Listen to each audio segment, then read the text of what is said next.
بسم اللہ الرحمن الرحیم۔ شروع اللہ کے نام سے جو بڑا مہربان نہایت رحم والا ہے۔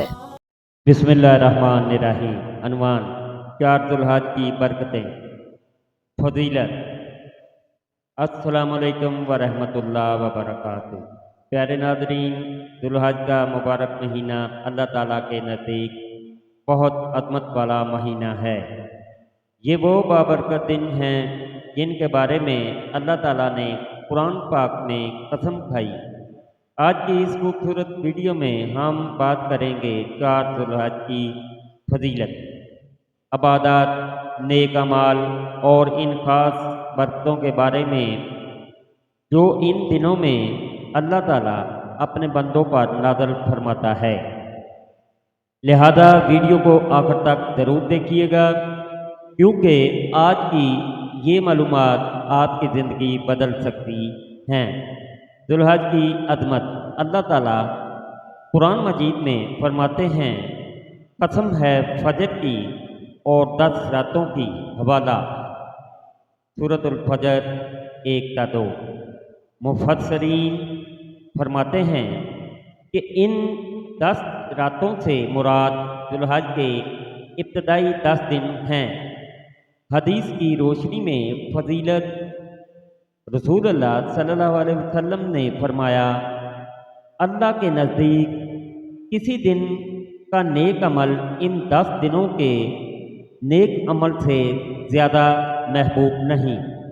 صحابہ رضی اللہ عنہ نے عرض کیا، یا رسول اللہ صلی اللہ علیہ وسلم، جہاد فی سبیل اللہ بھی نہیں؟ آپ صلی اللہ علیہ وسلم نے فرمایا، جہاد بھی نہیں، سوائے اس شخص کے جو اپنی جان اور مال لے کر نکلا اور پھر کچھ واپس نہ لایا۔ حوالہ: صحیح البخاری حدیث نمبر 969۔ 4 ذوالحج کیوں خاص ہے؟ پیارے دوستو، اگرچہ پورے ابتدائی 10 دن بہت عظیم ہیں، لیکن 10 ذوالحج ان مبارک دنوں کا حصہ ہونے کی وجہ سے بے شمار رحمتوں اور برکتوں کا دن ہے۔ یہ وہ دن ہے جب نیکیوں کا اجر کئی گنا بڑھا دیا جاتا ہے، دعا جلد قبول ہوتی ہے، استغفار کرنے والوں پر رحمت نازل ہوتی ہے، ذکر کرنے والوں کے درجات بلند کیے جاتے ہیں۔ اس دن کرنے والے بہترین اعمال: نمبر 1، کثرت سے ذکر کرنا۔ رسول اللہ صلی اللہ علیہ وسلم نے فرمایا، ان دنوں میں کثرت سے لا الہ الا اللہ، اللہ اکبر، الحمدللہ پڑھا کرو۔ حوالہ: مسند احمد۔ نمبر 2، توبہ و استغفار۔ 4 ذوالحج بہترین موقع ہے کہ انسان اپنے گناہوں سے سچی توبہ کرے۔ ایک مرتبہ دل سے پڑھیں، استغفر اللہ ربی من کل ذنب و اتوب الیہ۔ اللہ تعالیٰ بہت معاف فرمانے والا ہے۔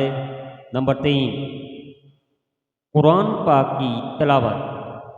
ان مبارک دنوں میں قرآن کی تلاوت کا ثواب کئی گنا بڑھ جاتا ہے۔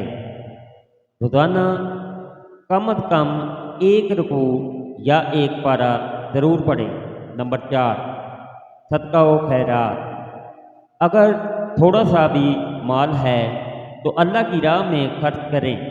رسول اللہ صلی اللہ علیہ وسلم نے فرمایا، صدقہ گناہوں کو ایسے بجھا دیتا ہے جیسے پانی آگ کو بجھا دیتا ہے۔ حوالہ: جامع الترمذی۔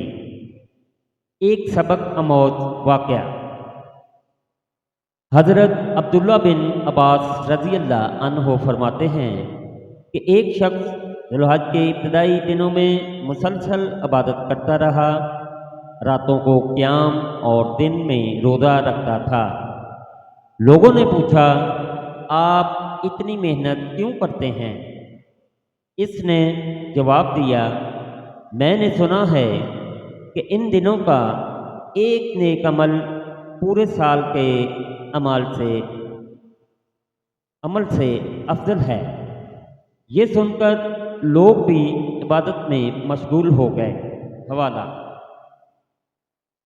فضائل اعمال، فضائل عشر ذو الحج، 4 ذو الحج میں مانگی جانے والی خوبصورت دعا۔ اے اللہ، ہمارے گناہ معاف فرما، ہمارے رزق میں برکت عطا فرما، ہمیں نیک اعمال کی توفیق دے، ہمارے والدین کی مغفرت فرما، امت مسلمہ پر رحم فرما، آمین یا رب العالمین۔ قربانی کی نیت رکھنے والوں کے لیے اہم بات، رسول اللہ صلی اللہ علیہ وسلم نے فرمایا، جب ذو الحج کا چاند نظر آ جائے اور تم میں سے کوئی قربانی کا ارادہ رکھتا ہو تو اپنے بال اور ناخن نہ کاٹے۔ حوالہ حدیث صحیح مسلم 1977۔ لہذا اگر آپ قربانی کرنے والے ہیں تو اس حکم کا خاص خیال رکھیں۔ 4 ذی الحج میں یہ کام ضرور کریں۔ 5 وقت نماز، والدین کی خدمت، درود شریف کی کثرت، استغفار، صدقہ، قرآن کی تلاوت، رشتہ داروں سے حسن سلوک۔ اختتامی پیغام۔ پیارے ناظرین، ذو الحج کے یہ مبارک دن بہت جلد گزر جاتے ہیں۔ جو لوگ ان دنوں کی قدر کر لیتے ہیں، اللہ تعالیٰ ان کی زندگیوں میں برکت عطا فرماتا ہے۔ کیا پتہ یہ ذو الحج ہماری زندگی کا آخری ذو الحج ہو، اس لیے آج ہی اللہ کی طرف رجوع کریں۔ اللہ تعالیٰ ہمیں 4 ذو الحج سمیت پورے عشرہ ذو الحج کی برکتیں نصیب فرمائے، آمین۔ اللہ پاک ہر مسلمان کو اپنے حفظ و ایمان میں رکھیں، آمین ثم آمین یا رب العالمین۔ اپنے والدین کے ساتھ ہمیشہ حسن سلوک سے پیش آئیں اور ہمیشہ ان کی خدمت کریں، ان کا خیال رکھیں۔